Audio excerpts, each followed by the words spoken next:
Hi, this is Paul Slatkus. I'm calling from Good News Planet. I'm calling Australia. I'm speaking to Sal Ramana Clarke. Hi, Sal. How are you? Hi, Paul. Good, thank you. You're in Australia. Yep, Do you in play a little country town, in a little country town? What's the town called? Central Tilba. All right. What goes on over there? Well, we've got a little hemp shop here where we sell hemp clothes and cosmetics, and my DVD, which plays in the shop, and so we sort of educate people on hemp here. But it's a little crafty village of 15 old gold mining houses, over 100 years old, in a beautiful little corner of the planet, about 5 hours south of Sydney. Okay. And what are you? Were you born there? No, I grew up in Sydney, and then I spent about a dozen years in the United States, and then I moved back here as sort of what we call in Australia a sea change, when people have had enough of city life and they move near the coast and change their lifestyle, and that's what I did about 18 years ago, and I've lived happily ever after ever since. It's a beautiful place to live. Isn't it illegal to sell hemp?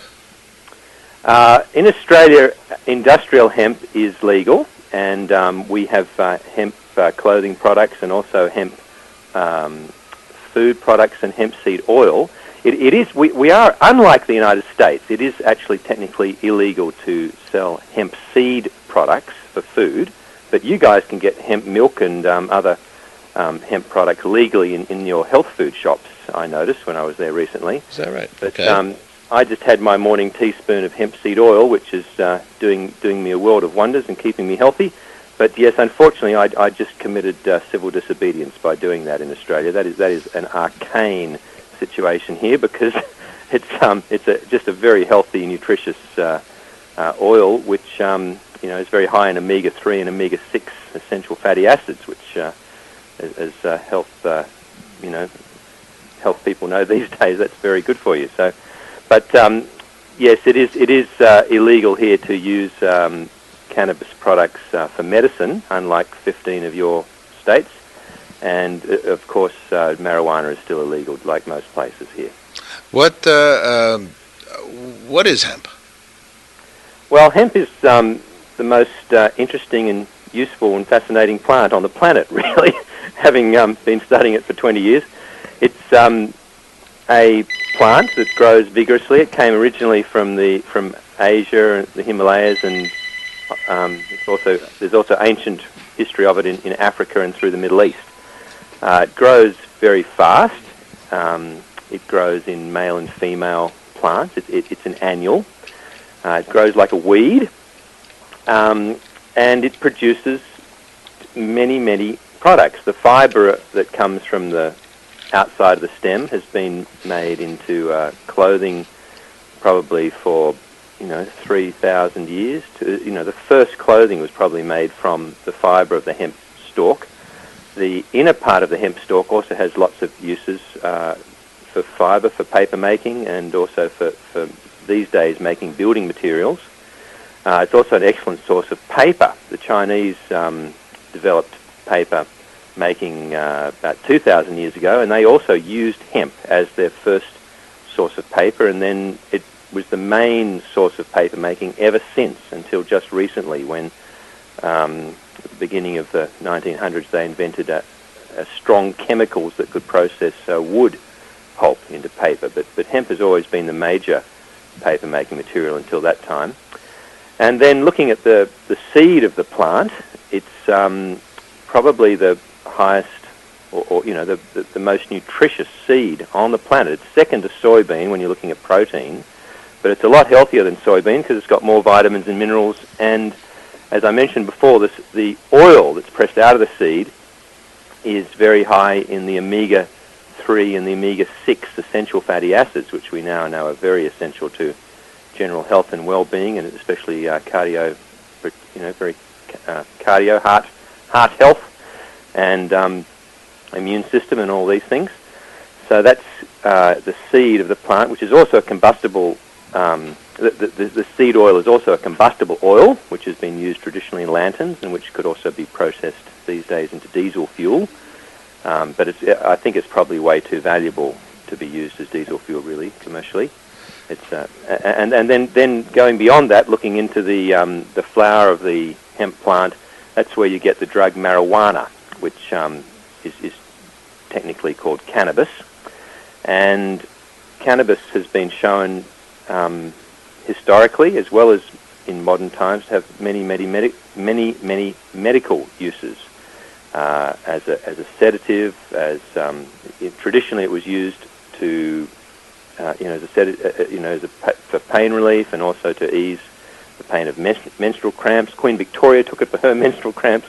And in these days, there's hundreds of uses for cannabis, and people in California and other states in the United States where it's now legal to use it medically know about that, and they're researching lots of new uses, especially in cancer treatment and cancer patients who are doing all sorts of cancer treatment are using cannabis, and for multiple sclerosis and for glaucoma, it reduces the intraocular pressure in the eyes, and so on. The list goes on. There's lots and lots of medical uses for it. So that's the cannabis plant in a nutshell, the hemp plant.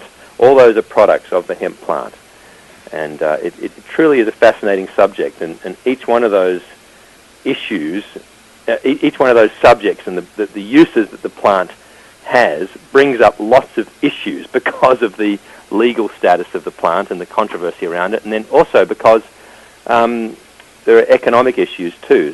The products of the plant, do threaten existing industries. It threatens the existing wood for paper industry and the existing cotton industry. Things like this may feel also threatened by hemp being legalized, and I think that's a dimension of the prohibition of the hemp plant itself. Is an economic dimension as well as the issue of the drug in prohibition. So anyway, my documentary looks at all those issues, and it's really a fascinating subject. Okay. Tell us a little bit. Actually, it's kind of interesting that we are doing this interview on Election Day here in America, November 2nd, and probably the largest state, no probably about it, is making a decision today to legalize marijuana. Yes, that's very exciting for hemp activists. Whether you are interested in marijuana or not, I think this will also have a big impact on the ability of Californians to use hemp as a industrial crop as well, because as far as I'm aware, the United States is the only Western country now where there's virtually none. I think there's no industrial hemp that I'm aware of that actually is being used, and that is all related to marijuana. So the prohibition on marijuana is directly affecting the potential of industrial hemp. But then looking back at the effect of how illegal, regulated, marijuana in the society would be, I personally think that I can recognise that some people would be concerned about that, and they're concerned about kids getting a hold of it and all that. But hey, prohibition isn't working, and now I'm most inspired by a group called Law Enforcement Against Prohibition, which is a lot of law enforcement officers in the United States signing on to say, hey, prohibition, especially prohibition against marijuana, is causing way more problems than it's solving. Kids are getting drugs like marijuana and other drugs from dealers who don't care about, who don't care who they're selling it to, whereas a regulated system like we have with alcohol means that only people over 21 with an ID can get it. People, there's certain regulations, and also from an economic point of view, marijuana has for a long time been the biggest cash crop in California, and since it's been legal for medicine, that hasn't changed. It's probably only increased. So I think there are probably many in the government who feel that, hey, the government should be getting a bit of a piece of this action, and some of this should be taxed and going to help schools and public projects in the state as well. So it's going to be very, very interesting to see how this pans out. And from a tourist point of view, I'm certainly going to be looking forward to my next holiday in California if Prop 19 passes, because I'll be looking forward to going up to the Emerald Triangle and going to little coffee shops and sampling the local produce. That'll be a nice added dimension to my holiday, I'm sure. So I think tourism will boom probably if that does happen. So it'll be very interesting to see how it turns out. But I think overall that no one needs to be worried that people are going to smoke more cannabis over there, because I think they're smoking a lot already. When I was there recently, there's heaps of cannabis everywhere. I agree with you. I'm I don't actually. think they have to worry about I think I agree with this. I think when you criminalize something, it just becomes concerning.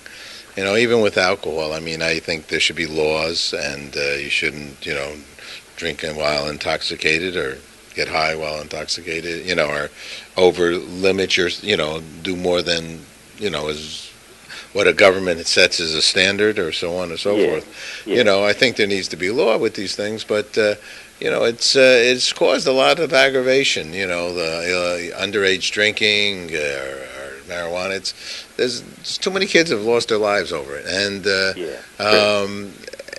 and it's because if you can't have, you want. Some people want, and it's problematic. So, what in essence is the concept of your movie, Hemp Solution? And that's a solution for lots of the things that you said hemp could be used for? Yes, well, I think hemp's a plant, and I think it's really our calling to live in harmony with all natural substances. I think the most mature attitude for human beings is that we live in harmony with plants and all other species, and not try to prohibit and ban them, and think that we have this sort of God-given place where we can try to eradicate other species. By living in harmony with the hemp plant, there are just so many advantages. So, first of all, by living in harmony with the drug marijuana and instead of trying to eradicate it from the planet, living in harmony with it, there's lots of medical uses for it.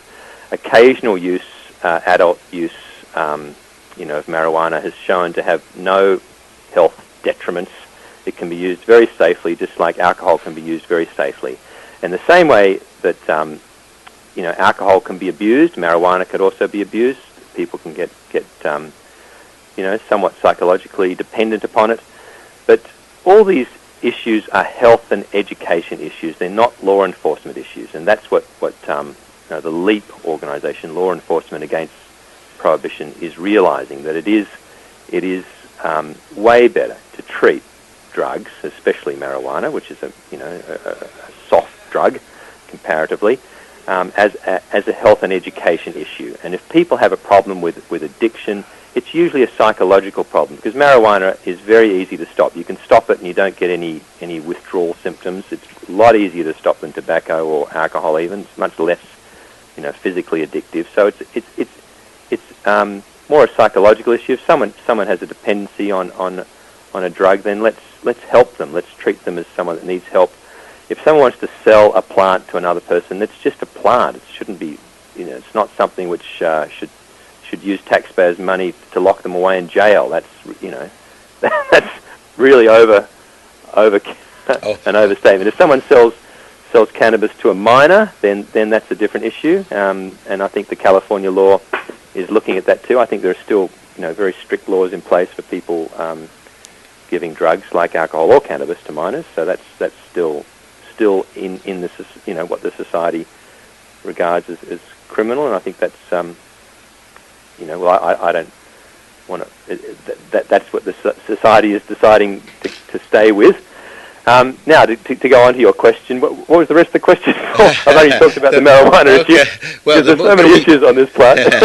It's a real important issue. I see tremendous health benefits personally in marijuana. My question is this: the movie, we can see a piece of the movie on your website. Yes, I've offered a 15-minute trailer, which is just a little synopsis of it in 15 minutes on the website, and that's thehempsolution.com.au. But I'd also encourage anyone who sees the trailer. The trailer's had great responses, but the whole version is really the go, which you can get on DVD. And look, I think I'm selling it for just $12 or something in the United States. It's a bargain. There you go. You get it on the website. Yeah. I've got them made in California, so you can just get it on the website and get it sent to you. There are also bulk deals down to as low as $5 each wholesale. Because I just want to get the information out there. It's very, very important, and especially industrial hemp is an area that the United States needs educating in, because I think you're quite well educated in the marijuana issue and the medical issue, as far as I'm aware, in the United States. Although just touching on the medical issue, I think there's still a lot more research that is not being touched on in America because it still is not being allowed to be researched by doctors and hospitals and all this. It's still very much in the hands of what I can see just in the grassroots dispensaries and places where a doctor will give a recommendation, but the doctors themselves aren't actually doing a whole lot of clinical research. And we now know, quite amazingly, and in fact it was the United States government at the National Institute of Health in 1974 that discovered that THC administered to lab mice reduced 3 kinds of cancer. Now that was discovered in 1974. That story was reported in the Washington Times and then quickly suppressed. But now there's been a dozen university studies that have backed that up to show that THC does kill cancer cells. THC is one of the main active ingredients in cannabis, along with other cannabinoids. The THC is part of marijuana. There are other cannabinoids, CBD and CDB and whatever they are, that have also been shown to have a tumor-reducing effect. And a fellow called Rick Simpson, who I covered in the documentary, has been having remarkable results at treating cancer patients with concentrated hemp oil, what he calls hemp oil, but that's not to be confused with hemp seed oil. This is really concentrated hash oil or cannabis oil. And his patients have been eating 5 drops of cannabis oil a day. And I think what happens is that the cannabis level in the body just stays at a constant high the whole time, and the body adapts to it. So the psychological effect is that one just feels slightly sedated, slightly one wants to sleep a lot, and it's a very relaxed healing, very relaxed psychological mode to promote healing and restful mode. And anyway, he's found that he's had remarkable results at curing people of cancer and other things. Now that's just his testimony. This is not quite backed up yet by medical results, but the research of universities in lab studies on mice suggests that that his stories are true. So I put them in there. I put those testimonies of people in the documentary because I think this is really cutting edge medical science here. I think the cannabis plant is going to be discovered more and more as having more and more medical utilities, even for major things like cancer that we're still only just beginning to discover. Mm-hmm. So that's cutting edge stuff, which I put in there. But then can I go on a little bit more about the industrial stuff? Yeah, just a second or two more, because... okay. Look, there's fantastic breakthroughs in the industrial hemp. China is just booming with their industrial hemp fabric industry, which it's a bit hard to compete with their labour costs over there. However, in the West, they're using hemp now for components of car parts.